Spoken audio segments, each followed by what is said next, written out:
The Sims 4 world of Forgotten Hollow is different in my game than it is in yours. Vlad is gone and a new vampire king is in town. He lives in this castle at the top of the hollow where Vlad's mansion used to be. I built this castle and made all of the Sims associated with it on stream, and it took me about 41 hours just to make the castle. And I will be uploading a speed build of this castle to YouTube, but probably not to TikTok, because even after speeding up all of that footage, the video's still gonna be like an hour long. This build is 8 floors tall, 4 above ground and 4 below ground. This castle is available to download from the gallery, as are all of the Sims associated with it. And it doesn't require any mods or custom content. But it does require a ton of packs and kits. I did not try to limit myself at all. This is a member of the palace staff named Mariah Jones, and she's tending to the royal steed, an all-black Clydesdale named Voodoo.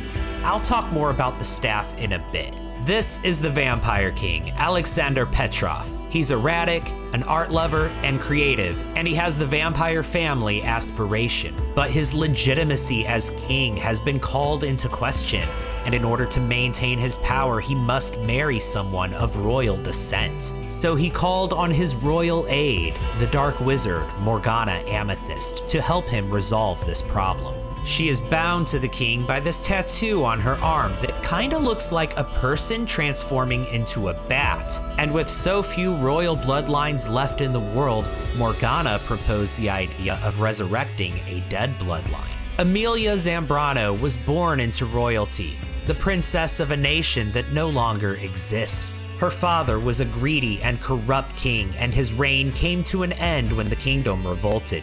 The entire royal family was executed except for Emilia. The king's final act was smuggling her away on a cargo ship.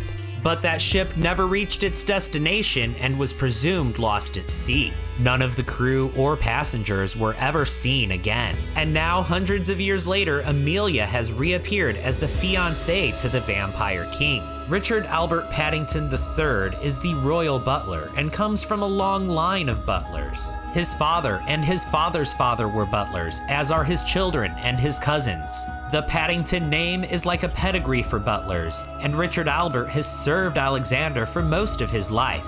He's the best butler Alexander has ever had, so rather than letting him die of old age, Alexander turned him into a vampire. Richard Albert Paddington III manages the palace staff via the club system from Get Together. And club activities include cleaning, repairing objects, taking care of animals, and gardening.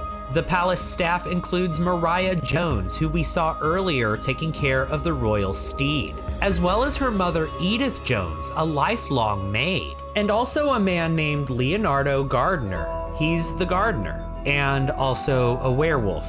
And the butler is on his way to visit one more Sim that is currently living in this castle, the Sim from whose point of view we will be exploring. Her name is Capri Sun, and she's named after a juice drink because that is her function in this castle. She's been trapped down here in the dungeons of the castle for God only knows how long, and Richard Albert Paddington III has brought her a carrot to keep her alive. She's not really doing that well, what with all the rats and constantly being fed on by vampires. And I designed this castle as if it's a survival horror game, being played from Capri Sun's point of view. It is a usable, functional castle, but we're going to mostly explore it as if we're trying to escape from the dungeons. There's only a bucket, a bed, and a few random items in this cell. But let's say Capri manages to find a way out. Maybe the butler left the door unlocked. Once she manages to get past these rats, one of the first things she'll see is this woodworking table. There's also a toolkit and this little chest, and inside the chest is the Vampire Tome Volume 1. This is where Capri gets her first lore drop and also her first weapon or tool. And in the next room is a magic portal that we can use to travel to another location on this same lot. This room also appears to be a wizard's study. And there's a few potions sitting around, like a need-filling potion and a mood-solving potion. You know,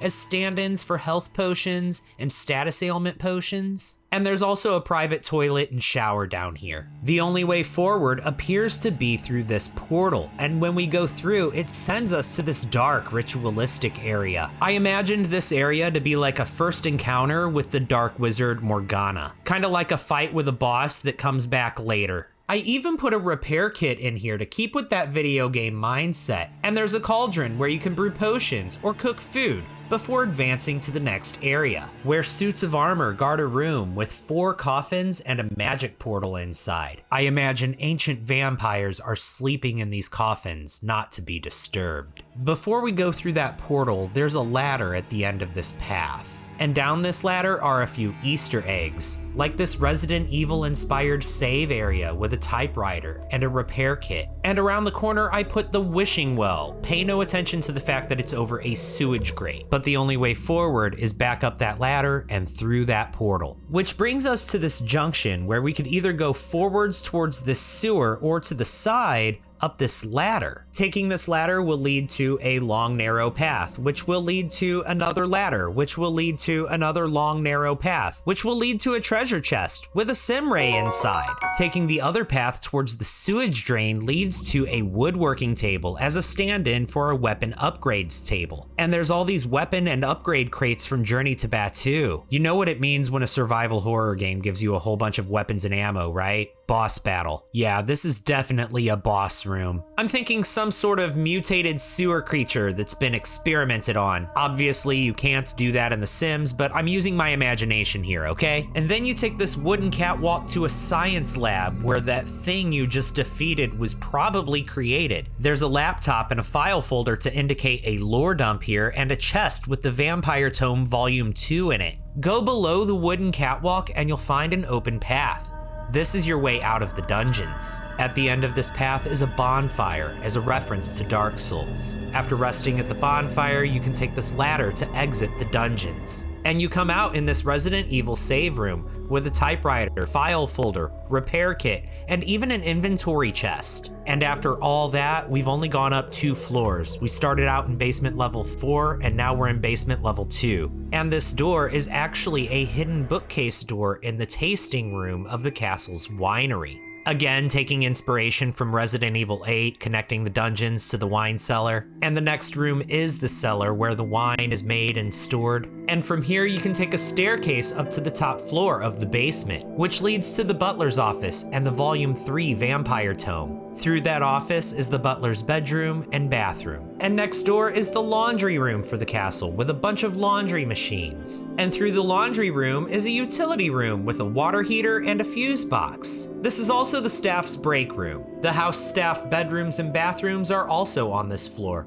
The house staff aren't actually members of the household, so they don't live here per se, but I never let their club gatherings end, and so this is where they sleep. And on the next floor, we're finally above ground. Just off the first floor stairs, there's a little half bathroom or powder room, whatever you want to call it. And then there's the grand dining hall, which is probably one of my favorite rooms in the castle. A platform kitchen with a cauldron inside, and there's a ballroom with a grand piano. And this door through the ballroom takes us into the grand hall and the throne room, where there's a ripped up picture of Vlad to remind us of this lot's history. The throne room has a viewing gallery above and 2 thrones, one for the Vampire King and one for his bride-to-be. This first floor also houses a library and the king's private study. And on the second floor is the parlor with a bar and a jukebox. There's also a pipe organ in the viewing gallery, a game room with various types of game tables and also a seance table, and 2 nurseries, each with its own connected bathroom. One for newborns and infants, and one for toddlers and children.